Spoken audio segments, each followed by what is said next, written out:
இந்த காஞ்சிபுரம் பஸ் ஸ்டாண்ட்ல இருந்து பூந்தமல்லி எப்படி போறதுன்றது தான் ஒரு சூப்பரான பஸ் தான் இன்னைக்கு நம்ம பார்க்க போறோம். என் கூட ஜாயின் பண்ணுங்க. எப்படி பூந்தமல்லி ரீச் பண்றதுன்றத பார்க்கலாம்.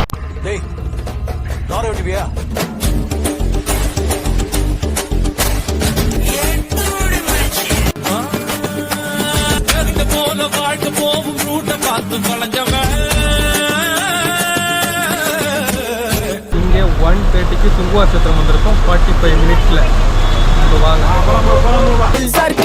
ஆரம்பம் சகலகல அபியாசம் சிறையில ஆனந்தம் நடக்க போறேன் பூகம்பம்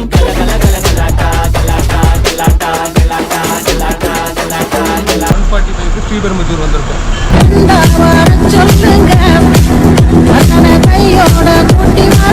ஓகே வியூவர்ஸ், 12:45க்கு நான் காஞ்சிபுரத்துலேருந்து இந்த பஸ் ஜேர்னி ஸ்டார்ட் பண்ணேன். இங்கே வந்து ரீச் பண்ணும்போது 2:50. இந்த வீடியோவை ஃபுல்லாக பார்க்கணுன்னா கீழே டிஸ்கிரிப்ஷனில் கொடுக்குறேன், மறக்காமல் பாருங்கள்.